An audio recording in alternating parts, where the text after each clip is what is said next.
Welcome to the Dakota Live podcast.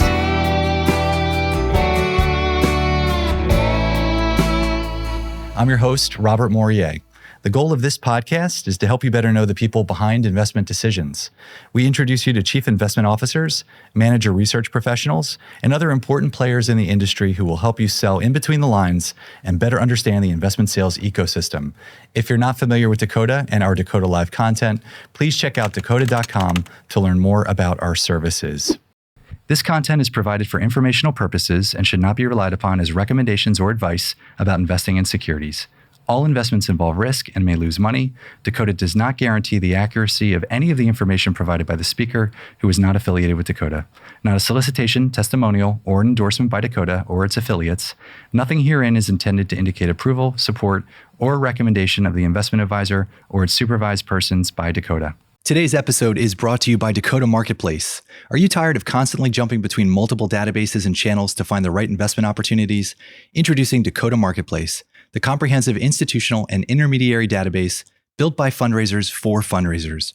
With Dakota Marketplace, you'll have access to all channels and asset classes in one place, saving you time and streamlining your fundraising process. Say goodbye to the frustration of searching through multiple databases and say hello to a seamless and efficient fundraising experience. Sign up now and see the difference Dakota Marketplace can make for you. Visit dakotamarketplace.com today. Well, I am thrilled to introduce our audience today to Scott Anderson, Chief Investment Officer of the North Dakota Retirement and Investment Office. Scott, welcome to the show. Thank you. I appreciate being on. Well, we appreciate you being here. And as always, I want to welcome my partner on the desk, Tim Dolan from Dakota. Tim, welcome back. Of course. Thank you for having me. Thank you for being here. We look forward to asking Scott a number of questions. But before we do, Scott, we're going to read your biography for our audience. Scott Anderson is the Chief Investment Officer for the North Dakota Retirement and Investment Office, which coordinates the activities of the State Investment Board and the Teachers Fund for Retirement. Scott joined North Dakota from American Family Insurance, where he was Managing Director of Corporate Development and Mergers and Acquisitions. Prior to American Family, Scott spent nearly 5 years at the State of Wisconsin Investment Board, where he was Managing Director of Asset and Risk Allocation. Before moving to Wisconsin, Scott was Director of Performance and Risk Investments at American Family for nearly 10 years. And before that, he spent 7 years as a Senior Manager at Deloitte. Scott earned his bachelor's degree in electrical and computer engineering and an MBA from the University of Wisconsin at Madison. He is a CFA charter holder as well. Scott, thank you for being here and congratulations on all your success. We are really excited to ask you questions about everything you've been working on. We know you've been quite busy, so thanks for the hour. Well, thank you again for having me. Well, for our audience who may be less familiar with the North Dakota Retirement and Investment Office, would you mind setting the stage for us as it relates to an overview of the plan? Sure, I'd be happy to. So our organization is the North Dakota state government, but we are the Retirement and Investment Office within the North Dakota state government. And within the Retirement and Investment Office, we have benefits administration of the Teachers Fund for Retirement. And then we have the Investment Office. The Investment Office invests on behalf of 29 client funds. We have the TFFR Pension Teachers Fund for Retirement, the Public Employee Retirement System, other pension funds such as the City of Bismarck. We also have a very large endowment-like structure, the Legacy Sovereign Wealth Fund, which is kind of an interesting and exciting opportunity for us going forward as it's growing. And then we have the Workforce Safety Insurance portfolio, as well as various other funds. We have about $21 billion of assets under management currently. But I said, again, growing, the legacy fund itself is growing almost at $1 billion a year in contributions, not counting returns. Our investment organization has a team of 8 investment professionals, and we're also improved to increase our staff to 13 by the end of the year. And that would be to accommodate an internal direct investment program. And what that is to invest some of our portfolios directly rather than through external managers. So that's kind of just a broad overview of the content, the benefits administration, the investment office, and in our general structure and client funds. It sounds like you've got a lot going on this year. So we look forward to digging into what some of those agenda items are going to look like more specifically. But before we do, take us back to Madison. You studied electrical and computer engineering.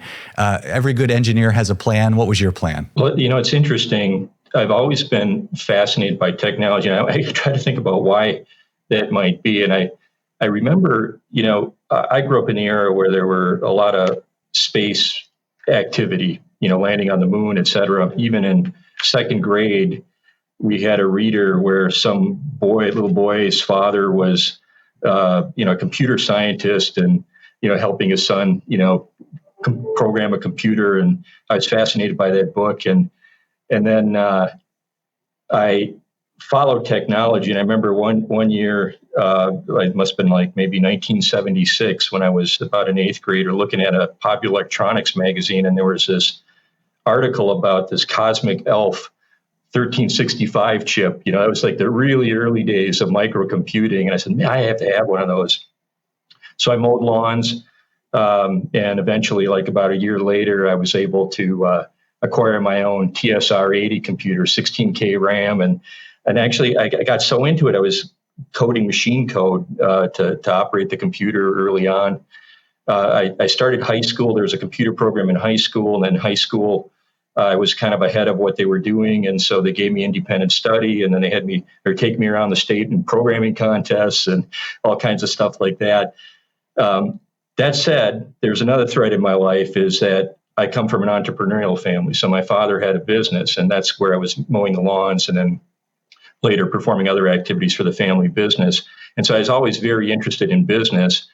And I always was following the markets. Even in college, I was following the markets and the market page in the newspaper.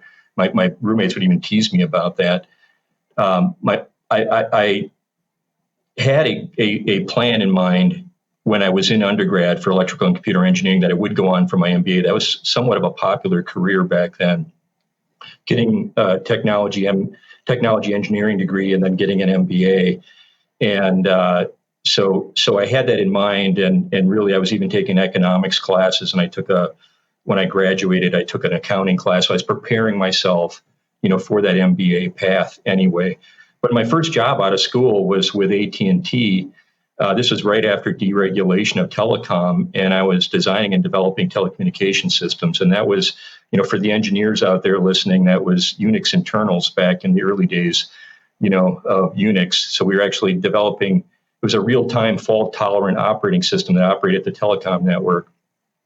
And I was, coding up basically the code that was the operating system for that telecom network. And that was a really good experience, but I only did that for 2 years. And I transitioned into business. But so the bottom line is I had a thread of technology throughout my career.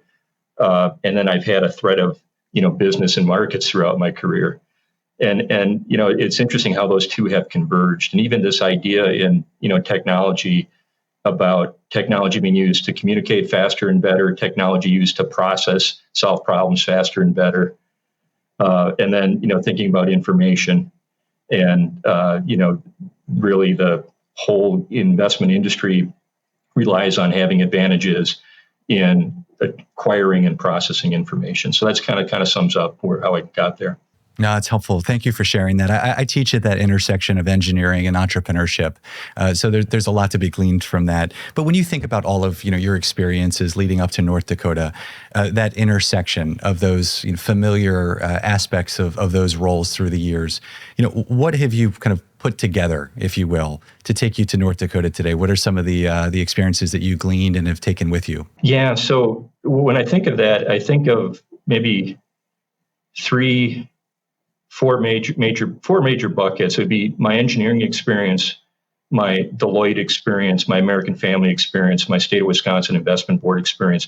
All those really converged to enable me to take on this opportunity here at North Dakota. Engineering, that was information technology and kind of somewhat what I was saying before, that it allows us to solve problems and communicate in ways that, can't be done with a pen and paper or even with face-to-face communication, although I believe that human element and that face-to-face communication is actually very critical as you progress in your career and really a determinant of success. But But, think of the stock exchange and the speed of light communication that's required for the stock exchange and decision-making to determine prices, or think of Excel workbooks or Python notebooks and, what's required there in order to even solve investment problems. So that engineering platform of my career really, followed me throughout my experiences and enabled, certain successes for me.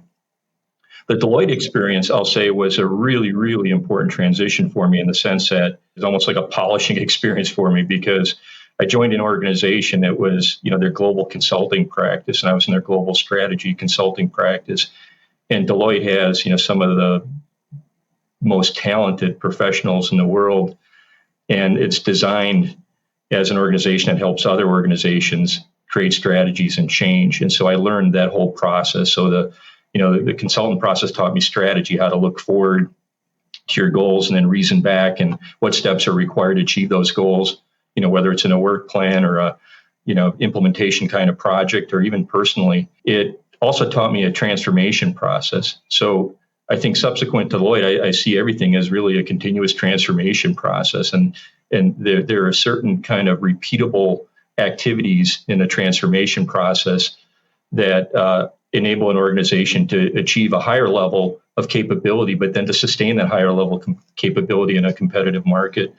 So that was really helpful for me. At Deloitte, I was involved in a lot of high-level growth strategy, M&A, and then as a result of the M&A, trading and risk management. Deloitte taught me a very rigorous due diligence process for acquiring a company.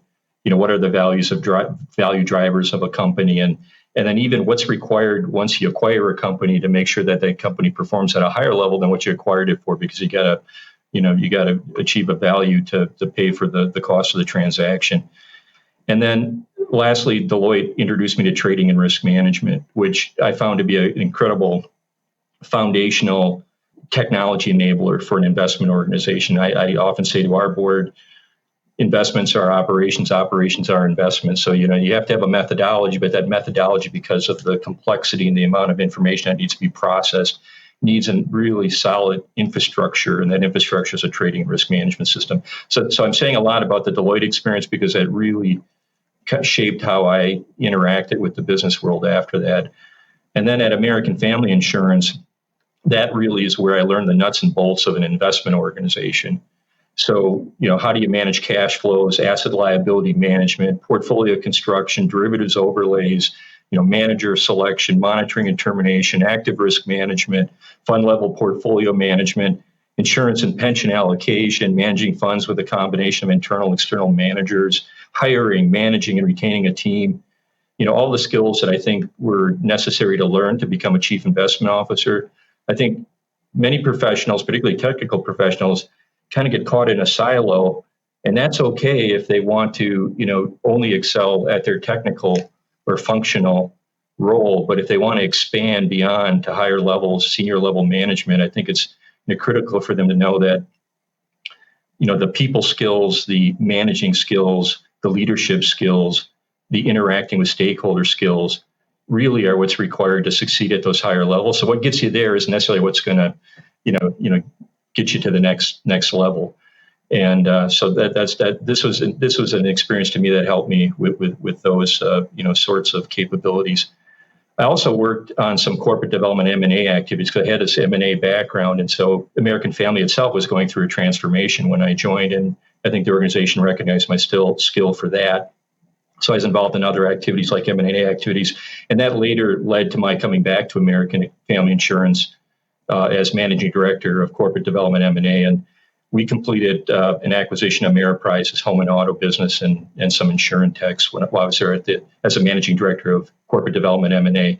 That was one of those experiences where I kind of took all what I knew and applied them, and so it was a learning experience for sure. It was one where I was actually, harvesting my learnings from earlier experiences. I would say the State of Wisconsin Investment Board is another one of those kind of, real important experiences for me, in that here the scale was so much bigger. It's about a $120 billion pension plan, plus it had maybe like a $12 billion cash portfolio, plus it had, a few other $1 billion in various funds. And my role there was as managing director of asset and risk allocation. And so I was responsible for plan allocation, its implementation, allocation of capital to active strategies, policy portfolio implementation. I had a quant team. I was responsible for exposure management. Exposure management is kind of tilting the fund in slight ways towards equity or fixed income based on changes in capital market assumptions. And then and managing active risk derivatives. I was responsible for the derivatives portfolio.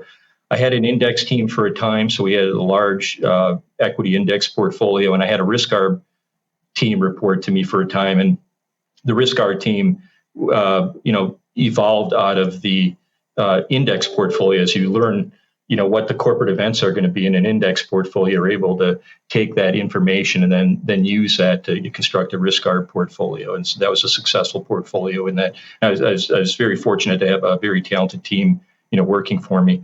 I was also the front office sponsor for a large organization-wide transformation project. And so there again, this is where both my technology background, but more importantly, my Deloitte strategy and transformation background helped. So I think they saw that, and so the managing directors was the front office sponsor for that particular project. It was a large project. It was about a $50 million transformation project from back office through the front office to upgrade our capabilities. So I'd say all my previous experience were put to work, but at a much larger scale in a much more complex and sophisticated way.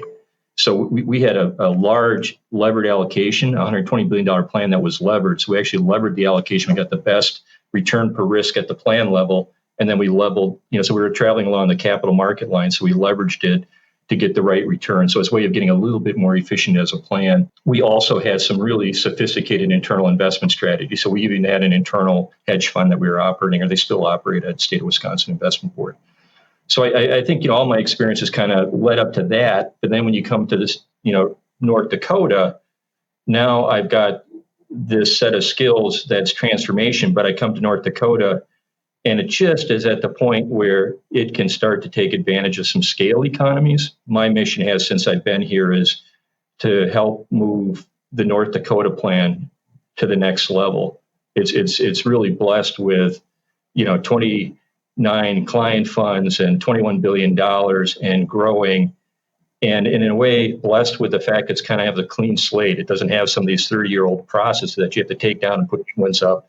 We can actually just put the best practice processes in place right away. And that's what we're working towards doing. So it's an exciting opportunity. So if I summed it all up, it's technology, business strategy, fundamental investment skills and education, quantitative investment skills and education, the transformation toolkit, portfolio and risk approach to investing, leadership and stakeholder management, including boards. All those experiences are what are required if you want to be, a performing chief investment officer. And you can't forget that all of it has to be done with and through other people. So probably the most critical thing is to make sure you're working with really talented people. So talent management is a high priority for me. I mean, I realize that any of my successes are, due to the governance structure around me and the people that are working with me. Thank you for sharing all that, Scott. It was very helpful. It sets the stage for us, particularly when we think about how you prioritized all of these initiatives. So you have a blank slate. You're able to go into something relatively clean, which is unusual for a state pension plan. So how did you set those priorities out when you sat down at the desk for the first time just about 2 years ago? What were the objectives, and how did you go about prioritizing which came first? So kind of going back to that, Deloitte experience, look forward and reason back. So the best I could do is when I look, across the states, and I've been exposed to a lot of public plans, and I would think State of Wisconsin Investment Board is the best, or at least one of the best for sure, plans in terms of its sophistication and in all aspects. And so I looked at that as kind of a model you want to get to. Then I reasoned, well, where are we now? Well, we're kind of in a model where we're a little bit like a city plan, where we have a board, it's an appointed board, and we have a lot of consulting help. And when I landed, we only had 2 investment professionals here, great, very talented investment professionals, but understaffed. So we get from this, kind of almost procurement funds management organization to an advanced funds management organization to something more like State of Wisconsin Investment Board, which is be an asset and risk allocation organization. So what makes a really good public fund investment organization? It starts with governance. So and then the next part that really makes a good public pension plan is talent management. And then once you have the talent, well, they have to have operations and infrastructure that enables them properly. And then lastly, and certainly not leastly, there needs to be a really strong investment analyst culture. So it can't be more of a procurement culture relying on others' decisions or over-reliant on consulting advice. It needs to be able to analyze the markets and rapidly make, high quality investment decisions itself, and always being focused on trying to improve the performance of a plan. So this culture thing is really important. So governance, the best practice for governance would be to have some board committees so the board can focus on particular topics for a transformation. So and this was already in the works when I joined, created a governance committee. And from the governance committee, we created an investment committee. Now, we had such a small set of staff that we couldn't have a staff-led investment committee, so we created a hybrid committee. So that was a couple of board members, myself, the deputy CIO, and a couple of external professionals that could bring in some, professional advice, a couple of professors from local universities. So we've got this hybrid investment committee, very critical committee for us to perform. We had an executive review committee, but we appended to that a compensation committee that enabled us to look at the talent management opportunity. We have a very functioning internal audit function within RIO, Retirement Investment Office, but we recognize looking forward and reasoning back, if we're going to take on more sophisticated investment processes, we're going to have to beef up our internal auditing capability. So we hired an external consultant to help us look at our internal audit processes. We're building kind of the capabilities we're going to need then. Now, we hired a chief risk officer. In order to have good governance, we have to have a good chief risk officer. We hired a chief risk officer from Invesco. So that's kind of the governance layer. Talent management layer is to introduce and get approved an incentive comp plan. Also, to identify what our organization structure should look like, what the roles are, and make sure we have the right people on board. So we moved from 2 people when I landed to 8 people now. And then we went through a legislative process to, come up with another 5 people to be at about 13 people at the end of this year. And that will get us to that advanced funds management stage. Operations, we're in the process of, acquiring a portfolio management system, order management system. We already have a very sophisticated risk management system, actually a couple of them. And we already have a private market system, but we're creating an infrastructure that's more integrated and one that can enable us to have internal direct investment strategies. And in addition to that, a data warehouse so that we can bring all this information together, and then we can use more advanced tools, machine learning, and to the extent that it can be leveraged in an investment process, we'd be open to AI types of tools to the extent that they can help us. I don't think AI tools would help us make investment decisions, but I think they would help us process information and manage our operations in a more efficient way.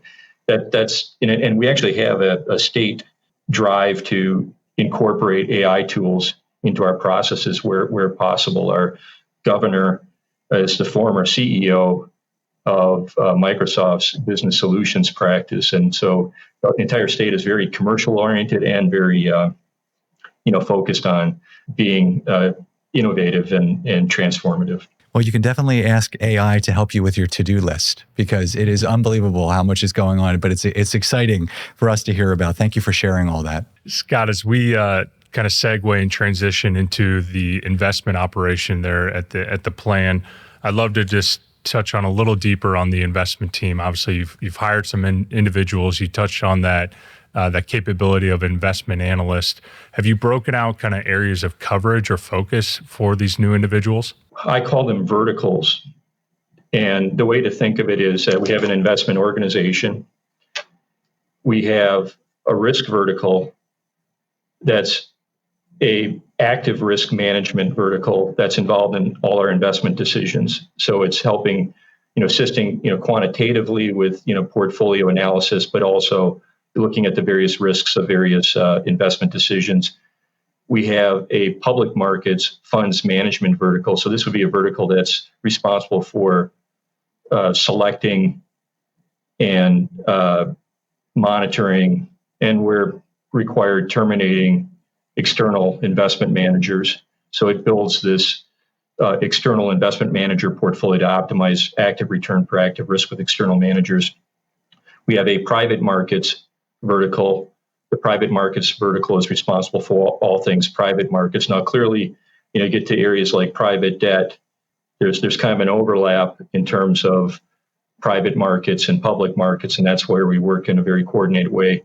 And then lastly, we're just starting to build our internal direct vertical. So this internal direct vertical would have an equity portion of its responsibility, internal portfolios, a fixed income portion of its responsibilities, and then a funds management kind of overlay responsibility for itself. And so all of those combined enable us to do some things that we wouldn't otherwise able to do. I think the advantage that we have as a funds manager is that we're getting information from all kinds of managers regarding, what is the market, what strategies are performing well and not performing well.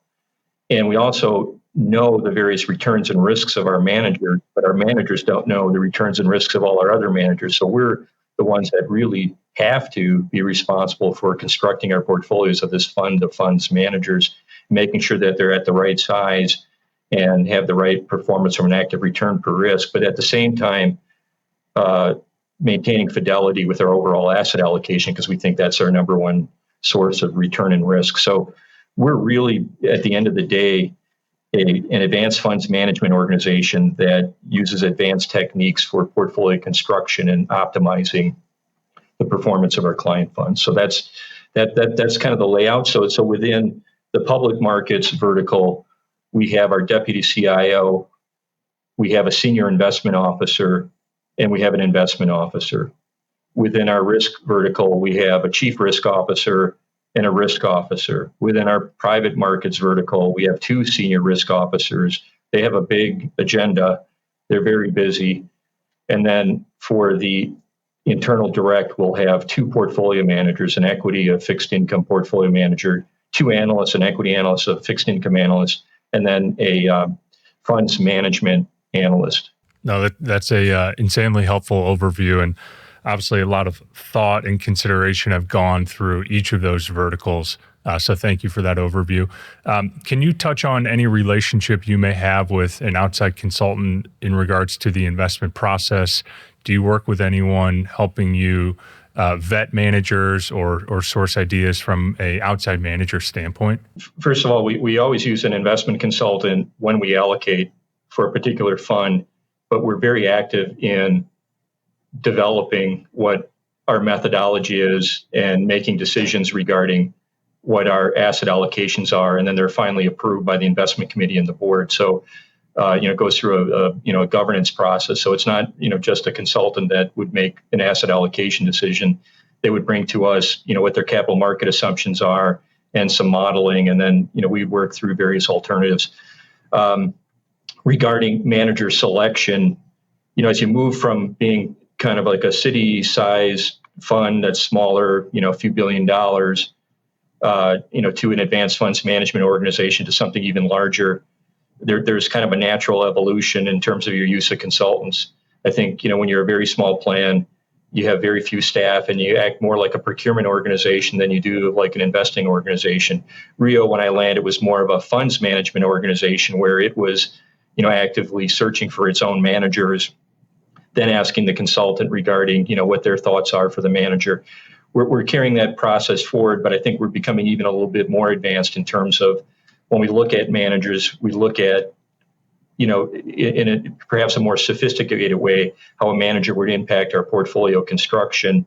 And then we've developed some tools, both to identify the large set of managers and then also to screen through those managers quantitatively and qualitatively, and then, select particular managers. And what our criteria is not just, does that manager by themselves perform well, but how will that manager perform systematically in our portfolio? But even more importantly yet, because we can adjust some of those systematic risks, is how does that manager perform in our portfolio construction? In other words, how do we maximize our active return per risk with a portfolio of fund managers? So you want to have a diverse group of managers that don't all look the same, that you don't crowd particular securities. An example I'd give you, if you have a large set of highly concentrated managers, let's say in the active space, either they all look the same, or if they look different, you're going to end up with the index anyway. So you have to create kind of a diverse portfolio of managers, and that requires portfolio construction thinking. And so when you're looking at a manager, you have to think through those issues. An external consultant isn't really going to help you make those kinds of decisions. No, that's great. And obviously having that in-house capability and expertise allows you to support that investment process.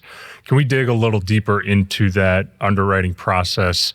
So when an investment firm or salesperson or portfolio manager calls on you and your team, what does that underwriting process look like? And how long does an investment decision typically take before you will ultimately get comfortable and make an investment? There's a selection process, a monitoring process, and a termination process. And that's important to understand, because that impacts who might be a candidate as a manager and the timeline of that candidate as a manager. We always say, if you want to buy something, you got to sell something. If you want to sell something, you got to buy something. So, we've got a portfolio. Hopefully when we, take on a manager, we're going to have a relationship with that manager for a long time. So it's either the manager has not performed well, or we've grown to an extent where we can build out our manager portfolio a little bit more because of our scale. So because of that, most of our processes are search processes. We'll look, hey, we want to build out our private debt portfolio in the legacy fund. We make a decision like that. I'm saying this qualitative. We make a decision like that. Well, then what we're going to do is we're going to look at our database of all the private debt managers, and then we're going to use some of our tools to screen, based on what we think are critical, performance statistics, historically, and consistency of performance over time, to make a decision of which managers might get into that pool. Now, there potentially could be managers that have a shorter history and they look interesting, and so we might include those in the pool as well. Or there could be managers that we've met at various conferences and through networking, et cetera, and in which case, hey, I remember we spoke with this manager and they're doing this kind of work in this area.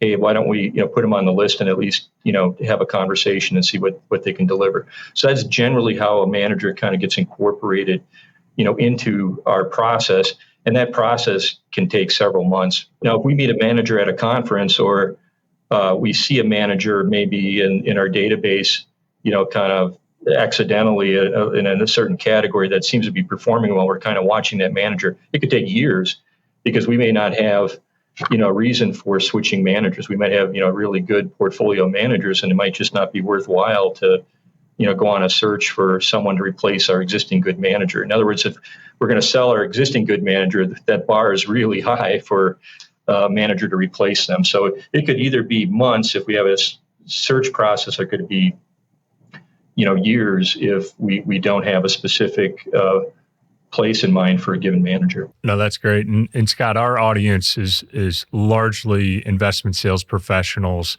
across all asset classes, across tenure, size, boutique, emerging, right? The brand names. Can you give us some insight? What is the best way to approach you and your team in terms of reaching out, right? Coming to town, doing meetings, doing Zoom. Are you all traveling as well, going on site to meet with managers? But let's just start with, what's the best way to get in front of you and your team? My email box is so full. People I know very well and interact on a day-to-day basis. Once in a while, I miss a message. So it's really difficult to just get a random email from someone. In fact, I've got two email boxes. The state has kind of set it up. They have kind of two tiers: people you interact with frequently, people you don't interact. I don't think I ever look at that other email box. And it's not that an investment manager that I haven't met is not important. It could be the most important manager in the world to me if I knew them, but it's really difficult to speak with them, through email.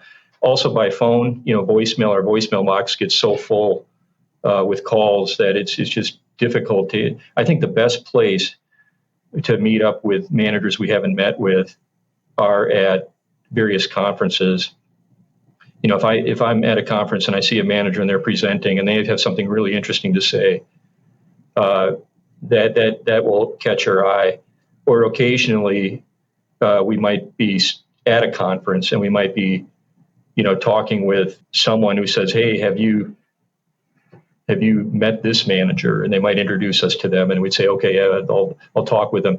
In which case, many times we've set up like a Teams meeting and had an initial conversation. But we always say, look, what your strategy is something we already have in our portfolio, and we have a really good manager now.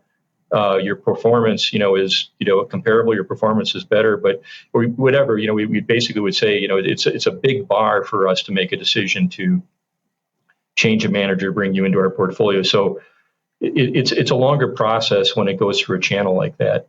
The best way I think a manager, perhaps could be reached by us is that they perform really well. They show up well in the databases, and they show up at conferences and they're recognized, and they have a top-notch management team, and they have really good reputation in terms of their operations and approach to the market. And I think based on that, then when we are making a search, they would likely show up on our list. And if they're really good, we might hire them, and they might be happy by that, because if they really are that good, then they know if we do hire them, they'd be in our portfolio for a long time. And any manager we hire is a partner of ours. So we're partners. We're giving capital to them. So that's more than just an arm's length kind of relationship. We meet with our managers at least twice a year, and have plenty of conversations with them, and they fulfill a very important part of our portfolio, and so as such, they're partners of ours, and so they tend to be sticky. Scott, you mentioned earlier, specifically, you stressed the importance of private markets, and you used private debt as an example as well. You've got $1 billion in contributions coming in annually. So how do you see the role of private equity evolving in the overall portfolio in the coming years? We're in kind of a unique situation. Our pension plans are fully allocated to private assets. So we've got about 30% private assets in the pension plan, maybe 4.5% in private debt, maybe 7% private equity. It varies a little bit by pension plan. We've got 11% real estate, and we've got 8% infrastructure with maybe a 1% timber. So we're pretty full in our pension plans. Within our legacy fund, though, it's our sovereign wealth plan. It was allocated to be a very liquid plan early in its life, and we just completed an asset allocation this last year, which would require us to build out more private assets in that portfolio. So we're in a unique position where we've got a lot of what I call green capital. It's not capital that's turning over long periods of time with a consistent asset allocation. We actually have to grow our private assets in the legacy fund, and so we're actively doing that. The team is out looking for managers. We also, in the last year, say like 2022, we had a kind of a swoon in the public markets. And when that happens, you have something called the denominator effect. That's when, of course, the private assets don't have the same kind of drawdown that the public assets do. And so you become over allocated. That's lessened quite a bit. In fact, we're pretty close to our, targets, with the exception of, I think we're, maybe just a little bit over allocated in private equity. But one of the options, given the legacy fund that we've looked into, is creating something like a master trust where we put all of our private assets in a master trust and we unitize so we can have the same private equity, real estate, and infrastructure allocation across all our plans. And then we could have a fund like the legacy fund. Potentially, this is not in place yet, but we're exploring this. Potentially could buy units into this master trust, and that would give it access to vintage years that otherwise wouldn't have access to, and it also would then relieve the pension plans of their over allocation. in the pension plan, I mentioned that we have the real estate, the infrastructure. We probably have a larger infrastructure portfolio than most plans already. So we have about 8% infrastructure. When we look at, comparable plans, I think we're, maybe 4% more than many plans have. And that's benefited us over the last couple of years. Private debt, I think we were early into the private debt allocation. So we've had a private debt allocation in the pension plans for a bit, and that's benefited us. When I look at within the private equity funds, we're at about 25% venture capital. I would say that our go-forward plan would be 25% or less, probably. And I always going to want some venture capital. It's an important part of our economy and has become an increasingly important part of our economy. But the challenge with venture capital is the track record for venture capital investments on a risk-return basis. It hasn't been great. So you really have to be careful when you invest in venture capital to get a really high-performing manager, and sometimes getting access to those high-performing managers is not easy.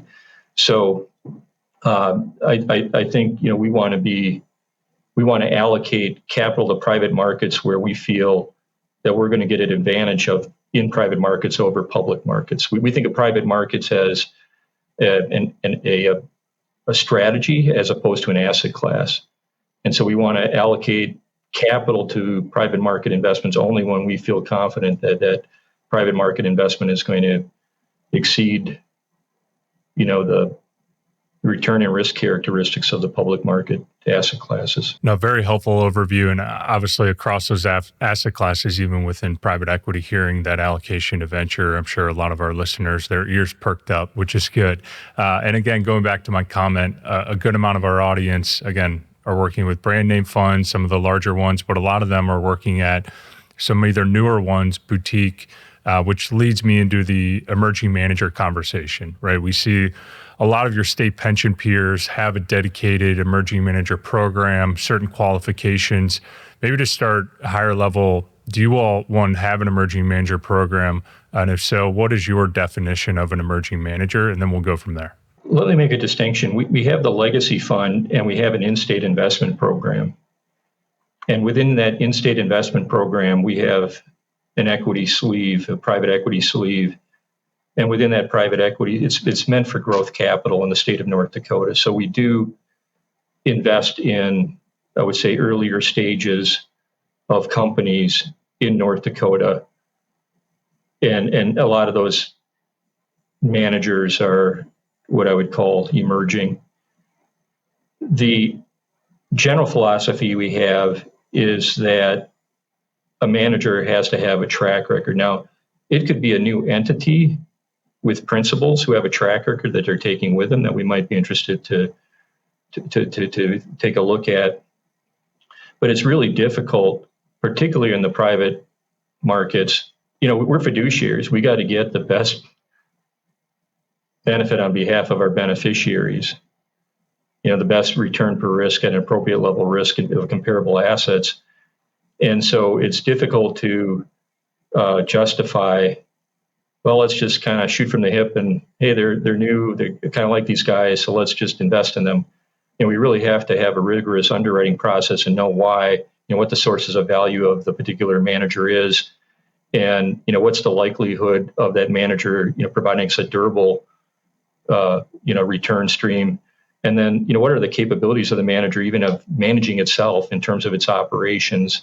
How does it interact with custodians, and, what are its accounting processes like, and, those sorts of things. So the bottom line, what I'm saying is we don't make a distinction regarding emerging manager. We look at any manager we felt had some justification for being a high value manager in our portfolio, but a new manager, one who doesn't have a track record, hasn't invested before, it has a really steep hill to climb to be in our portfolio. And we really, on behalf of our beneficiaries, we have a hard time not having that as a requirement. Before we let you go on the asset allocation side, I did want to ask you about your exposure to hedge funds. I'm just curious what the hedge fund mix looks like today, and just your general thoughts and outlook on those types of hedge strategies as you think about the overall portfolios. Yeah, thank you. We do not have hedge funds in our portfolio. We do have some very sophisticated, what I call kind of quantamental managers in our portfolio. And they're larger managers with, very strong technology enablers, but their processes are based on some sort of fundamental factor model. And we do have those in our portfolio. When I was at State of Wisconsin Investment Board, we had a sizable hedge fund portfolio. And I'll say that some of the most sophisticated investors are hedge funds. So I respect what they do, and a lot of them have a lot of capability. The challenge I have with hedge funds is it's a difficult asset group or strategy to allocate to.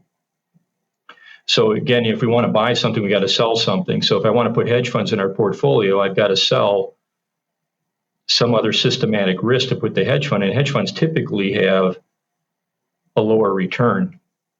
So where does it fit into the portfolio? So I think what we discovered at State of Wisconsin Investment Board, perhaps a better strategy is you have an asset allocation. The asset allocation is your systematic risk. And you separate what we call beta or the systematic risk from alpha. And then we build alpha either with physicals, with liquidity risk like in private markets, or we port a hedge fund portfolio onto our asset allocation in the right size so we get the right active return per risk. If we were to pursue a hedge fund strategy here at North Dakota, I think that's what I would advocate, because it's very difficult to take a hedge fund and put it in our asset allocation. And so therefore, the managers we'd be interested in as hedge funds would be ones that have, I won't say idiosyncratic risk, because I think it's difficult to say anything's an idiosyncratic risk, but I would say they have to have uncorrelated risks, to be, ported onto our asset allocation. And that's what we'd be most interested in. That's helpful context, Scott. Thanks for sharing that. Well, just one more question, just as it relates to the plan in North Dakota. In your executive director's strategy review, they laid out North Dakota's big, hairy, audacious goals. So that's in the public record, so I'm quoting it directly, over the next 5 to 10 years. Can you touch on some of the more important goals that you see, kind of taking everything that we've talked about over the last hour and going back to that prioritization? What are the BHAGs from your perspective? Jan Murtha is our executive director, and she and I and all of the organization are very passionate about the strategy of the Retirement Investment Office. And the entire organization has been involved in our crafting our strategy for the organization. And we put one together a couple of years ago, and we're putting one together now, the one that you've seen. And it's not just, a strategic plan on shelf, it's a sincere set of goals that we want to achieve, going forward. And every item on that list, I think, is really important and will contribute a lot of value to the state of North Dakota. That said, there are particular initiatives that are related to the investment program. So those are the ones I'll talk about. But just understand that, the broader RIO organization operates as a team and is very performance motivated, and everybody is, kind of actuated to add as much value to North Dakota as possible. The three basic initiatives that I think on that big, hairy, audacious goal set are: one, our intern program. So one thing over time that we recognize, that to be a top tier investment organization, we have to have top tier investment professionals. And over time, we want to grow our future leaders. And over time, we want to have more of our staff, come from North Dakota. Currently, we have a hybrid or remote workforce, and we have some individuals living in other states and some individuals living in North Dakota. And so we're starting an internship program, and this summer we'll have an investment intern from, some local college or from somewhere else come join us here in Bismarck. And then over time, when we have an opportunity, we'll hire some of these interns in full-time roles within the organization. That helps the intern. They get exposed to the investment world, and they get exposed to our organization, and we get exposed to top talent. And then over time, we can grow that talent, from the ground up. So that's really an exciting goal. And we're going to expand that program and make it more sophisticated as we go. And then the second would be a cash management program. So there's statewide, there's a study regarding how can we manage our cash assets in a more sophisticated way. And we're part of that because, some of the cash assets are managed by us. And to the extent that the findings from that cash management study impact our investment processes, in other words, if we take on other portfolios or other investment processes related to cash management, that's an interesting initiative for us. And it fits well with, I have an aspiration in 2 or 3 years that we stand up a more sophisticated investment, what I call treasury function. That's where you buy and sell liquidity and you manage the liquidity assets of your portfolio. And it's necessary for us to take on these more advanced, funds management capabilities. So cash management is something we're going to do anyway. But as the results come out from this cash management story, cash management project, that we're going to, implement those. And then the third would be our phase 2 of our internal direct program. So phase 1 of our internal direct program is basically, let's overlay cash with derivatives and rebalance with derivatives. There's actually quite a big benefit from doing that. If you have cash in your portfolios waiting for capital calls or benefit distributions or paying your earnings for the legacy fund, we call it a cash drag. The cash doesn't earn as much as other assets can earn. And so we'd like to overlay those with derivatives. And then you still have the liquid cash underneath the derivatives, but we can always, have enough ready cash assets for whatever the liquidity needs might be of the plan, plus have a higher return over time. And then we would also rebalance with derivatives. So what that does is we rebalance our liquidity funds, and as a result, that's a portfolio construction issue. We can manage our active return and risk with our rebalance process and make sure that we don't impose too many transaction costs on our plan by rebalancing through our active managers, external or internal. So we will have specific liquidity funds that we manage internally, either with derivatives or physical securities that we rebalance through. And then we're going to stand up an index fund for equity and fixed income. We're going to make it an enhanced index. So we'll give a little bit of a return, but not a lot of risk. And so it's kind of one of those commodity sorts of mandates that we have in our portfolio that we can manage for at a much lower cost with an internal direct team than an external team. And because it has a lower cost, basically for the same net active return, we can do it for a lower risk, which means we have a much higher probability of achieving that enhanced return. And then sometime next year, we'll expand that enhanced indexing program. The next phase is phase 2, and that's where we'd move in a more active direction with our portfolio. So we bring more of the assets to be managed internally, and we'd have more active, management of our portfolios. We believe that we'll never likely get to have more than maybe 50% of our assets managed internally, and that's because there's certain strategies where we would not have the scale. We would not have the scale to have, the specific expertise to execute the strategies or the scale for the infrastructure required to execute some of those strategies. And then also maybe the scale for the search process, like in direct private equity. So there's certain parts of our balance sheets of our client funds that, we think are always going to be with external managers, and certain parts of our client funds balance sheet that can be managed internally. And that's part of our allocation process. What can we do for a lower cost with a higher probability of success internally, and what we can't, then that would be managed externally. So that's at phase 2, is what I would call advanced funds management 2. So it's the more sophisticated exposure management, the more sophisticated active management of our internal portfolios. Thank you for sharing all that, Scott. We wish you the best of luck with those goals. I should say for our audience, the reason that we met is because this show is going to North Dakota. We're going to North Dakota State University.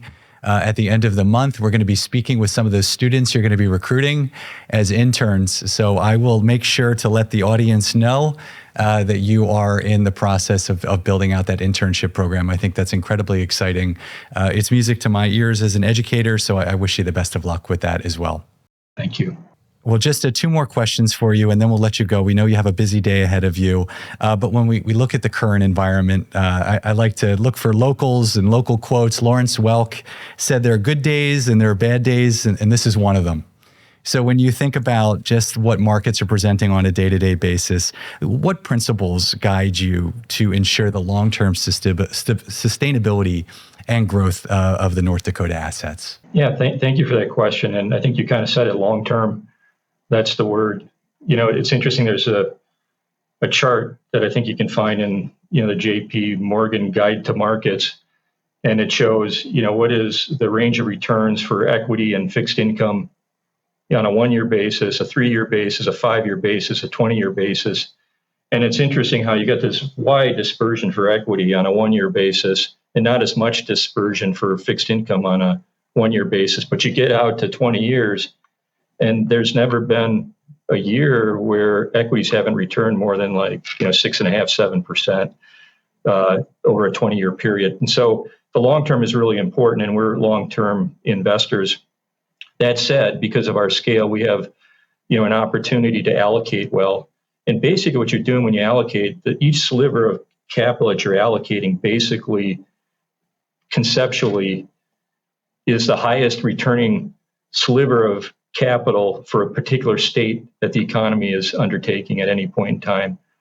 So if you have a diverse allocation of uncorrelated return streams as much as possible, and if you are able to achieve with that diversification the appropriate return, so you don't under-return your expectation to defease your liability, that over a long period of time, that asset allocation itself will just flex and kind of take care of itself, depending on what the ups and downs are in the particular market. As an example, in 2022, the public equity market obviously did not perform well, and the fixed income market had probably its worst year ever.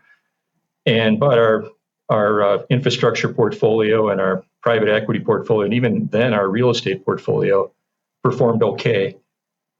And then as we're coming out of that, we had a great equity market last year, and fixed income still challenges. Rates are still kind of trying to find their settle point. But real estate started to perform a little bit less well, as an example. But here again, infrastructure is still performing well. So, if you have a diverse portfolio, it takes care of some of that for you. Certainly on a day or a week or a month, one cannot overreact to how the market behaves. Now, if the market were to drop like 20% in a short period of months, it would make you to take pause, like in the global financial crisis. But in normal times, you expect that there's going to be drawdowns at 10% multiple times during a year, and you get a drawdown of 20% like once every 5, 6, 7 years. I kind of typically. So you got to expect that sort of thing to happen in your portfolio, and you got to roll the punches. And I always say at that point to a board, hey, it's really this kind of risk that allows us to have the kinds of returns that we need in the future, because it creates the kind of market sentiments and risk aversion that enables these asset classes to trade at levels that provide us with returns.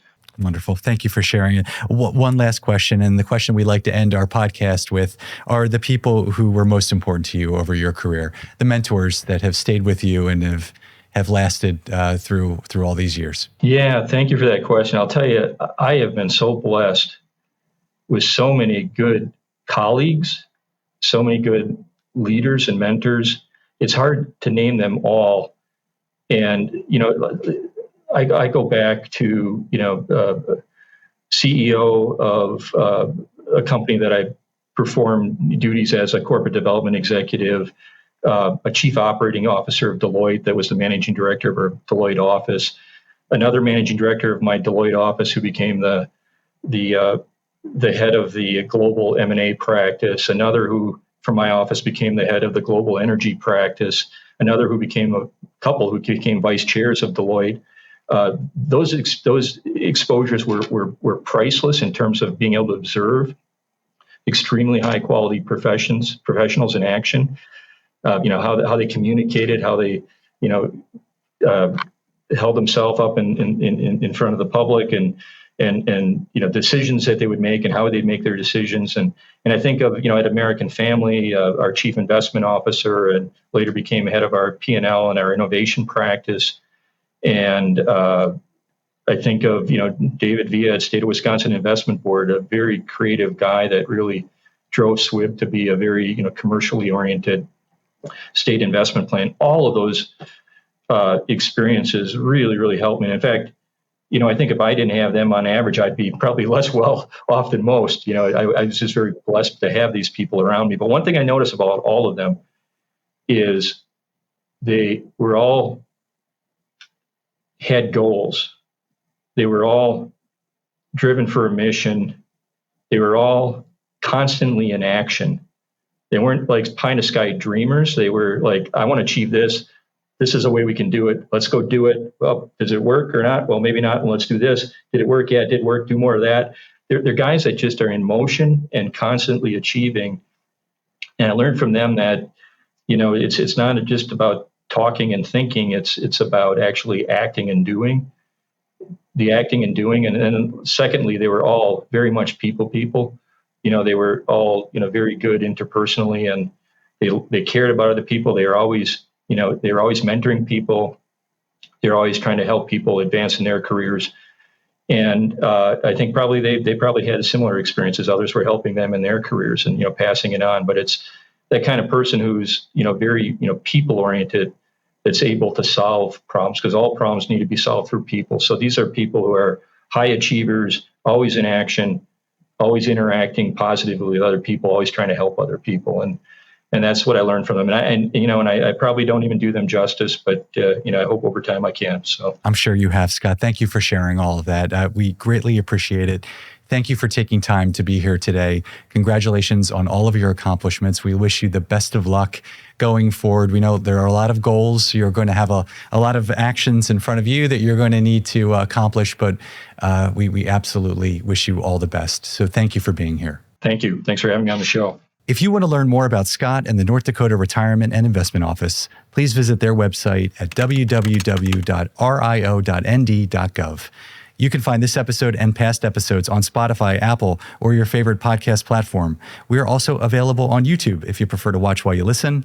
If you'd like to catch up on past episodes, check out our website at dakota.com. Finally, if you like what you're seeing and hearing, please be sure to like, follow, and share these episodes. We welcome your feedback as well. Scott, thank you again for being here. Tim, thank you as always. And to our audience, thank you for investing your time with Dakota. Don't say goodbye.